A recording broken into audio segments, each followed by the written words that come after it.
باب ما جاء من لا يقيم صلبه في الركوع والسجود۔ یہاں سے امام ترمذی رحمۃ اللہ علیہ تعدیل ارکان کے باب کو باندھ رہے ہیں اور اس مسئلے کو واضح کر رہے ہیں کہ تعدیل ارکان کا نماز کے اندر حکم کیا ہے۔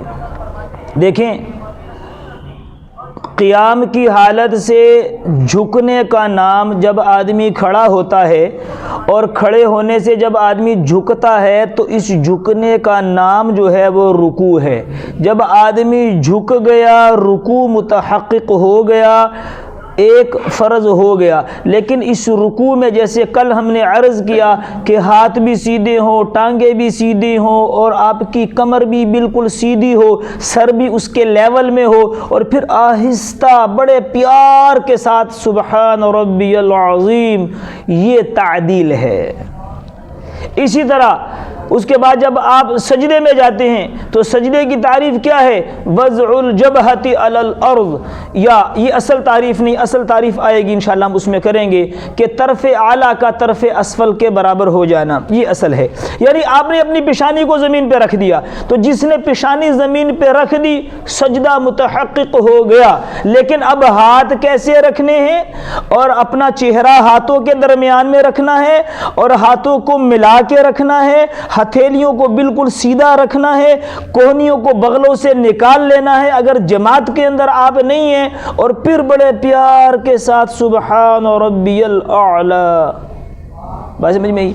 تو یہ تعدیل ہے۔ اسی طرح رکوع سے آپ کھڑے ہوئے، جب رکوع سے آپ کھڑے ہو گئے تو قوما متحقق ہو گیا، قوما متحقق ہو گیا۔ لیکن فقہا کہتے آرام کے ساتھ کھڑا ہو، آرام کے ساتھ۔ بعض فقہا نے لکھا ہے کہ کپڑے کی تو بات نہیں ہے کہ آدمی کی ہڈیاں اپنے جوڑ میں چلی جائیں، اسی لیے شریعت نے اسی باب کے اندر کچھ دعائیں بھی بتائی ہیں کہ آدمی کیا کرے، سمی اللہ لمن حمد ربنا لک الحمد حمدا کثیرا طیبا مبارکا فی، الفاظ آتے ہیں نماز پیغمبر میں۔ اور یہاں ترمذی میں ملء السماوات والارض وملء ما فیہما وملء ما شئت من شیء بعد، یہ دعائیں اسی لیے ہیں تاکہ آدمی کا تعدیل یعنی اطمینان، تعدیل بمانی اطمینان، کہ یہ سارے کام بڑے اطمینان کے ساتھ بڑے پرسکون طریقے سے کرنا، اس باب کو، اس مسئلے کو یہاں پر امام ترمذی رحمۃ اللہ علیہ بیان کر رہے ہیں۔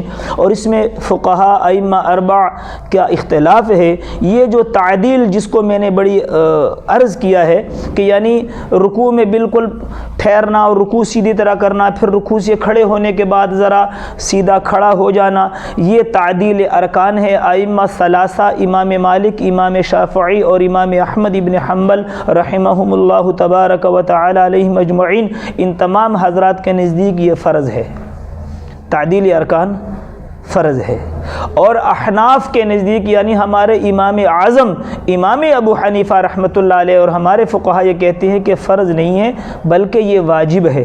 لیکن یہ بات یاد رکھیں کہ ہمارے احناف کے اندر بھی یہ ایسا واجب ہے، ہمارے بڑوں نے کتابوں میں لکھا ہے، وضاحت کی ہے کہ ایسا واجب ہے اگر چھوڑ دیا تو نماز وقت کے اندر اندر واجب الاعادہ ہوگی، واجب ہے کہ دوبارہ اس نماز کا اعادہ کیا جائے۔ یعنی اگر آپ رکوع سے بعد قوما نہیں کرتے، دو سجدوں کے درمیان جلسہ واجب ہے وہ آپ نہیں کرتے، بس جلدی جلدی سے نماز پڑھ لے، جلسہ قوما نہیں کیا اطمینان سے، تو ہمارے اکابر بھی کہتے ہیں کہ یہ واجب تو ہے، لیکن ایسا واجب ہے کہ یہ فرمایا کہ سجدہ سہو سے اس کی تلافی بھی نہیں ہوگی۔ یہاں تک لکھا ہے کہ سجدہ سہو سے اس کی تلافی نہیں ہوگی، وقت کے اندر اندر اس نماز کا اعادہ واجب ہے اور وقت گزرنے کے بعد مستحب ہے کہ یہ نماز دوبارہ پڑھی جائے۔ تو لہٰذا ہمارے جو احناف ہیں وہ بھی اس بات کا خیال رکھیں کہ بھئی یہ جو تعدیل ارکان انتہائی ضروری ہے، یہ اس کا اہتمام کیا جائے۔ نماز اللہ کے بارگاہ کی ملاقات ہے، جب اللہ نے توفیق دے دی، اپنے بارگاہ میں بلا لیا، تو پھر اطمینان کے ساتھ اس کو پڑھا جائے۔ تو بہرحال نقطہ نظر کا اختلاف ہے، ائمہ ثلاثہ کے نزدیک فرض ہے اور ہمارے نزدیک واجب ہے۔ طریقہ استدلال ایک ہی روایت سے ہے، لیکن وہ ائمہ ثلاثہ جو ہیں وہ خبر واحد جب اعلیٰ درجے کی ہوتی ہے وہ اس سے فرضیت کو ثابت کر لیتے ہیں۔ ہم کہتے ہیں دیکھیں خبر واحد جتنی بھی اعلیٰ درجے کی ہو اس سے فرضیت نہیں ثابت ہوتی، فرضیت کے لیے دلیل قطعی یعنی قرآن کی کوئی دلیل یا خبر متواتر چاہیے، تو لہذا یہ خبر واحد ہے، زیادہ سے زیادہ اس سے وجوب ہی ثابت ہو سکتا ہے۔ تو یہ تعدیل ارکان جو ہیں یہ کیا ہیں؟ یہ واجب کا درجہ رکھتے ہیں۔ لیکن ہم نے عرض کر دیا کہ ایسا واجب ہے کہ بھئی وقت کے اندر چھوڑ دیا تو سجدہ ساؤ سے تلافی نہیں ہوگی، اور وقت کے اندر واجب الاعادہ ہوگی یہ نماز، اور وقت گزرنے کے بعد آپ کو کسی نے بتایا، آپ کو خود یاد آ گیا کہ بھئی میں تو رکوع کے بعد میں نے تو قیام کیا ہی نہیں تھا۔ بعض لوگ رکوع سے ہی سجدے میں چلے جاتے ہیں، بعض لوگ سجدے سے سر اٹھاتے ہیں، بیٹھتے ہی نہیں سجدہ دوسرا کر لیتے ہیں۔ تو لہٰذا ایسی نماز نہیں پڑھنی چاہیے۔ ایسی نمازوں کے بارے میں حدیث میں ہے نا، فرمایا، پیچھے آپ نے پڑھا تھا حضرت انس بن مالک کی روایت میں کہ منافق کی نماز کیا ہے، وہ سورج کا انتظار کرتا رہتا ہے، جب سورج شیطان کے دو سینگوں میں چلا جاتا ہے تو پھر وہ کیا کرتا ہے، مرغ کی طرح دو ٹھونگے مار لیتا ہے۔ یہ تو مرغ کے ٹھونگے ہیں، یہ تو کوے کے ٹھونگے ہیں، نماز ایسی نہیں ہے۔ نماز بڑی اطمینان کے ساتھ پڑھنے کی چیز ہے، اللہ کی عبادت ہے، اللہ کے خزانوں سے براہ راست لینے کا ذریعہ ہے۔ تو جو چیز اللہ کے خزانوں سے براہ راست لینے کا ذریعہ ہو، اس میں ہر چیز میں اطمینان کیا جائے۔ اللہ عمل کی توفیق نصیب فرمائے۔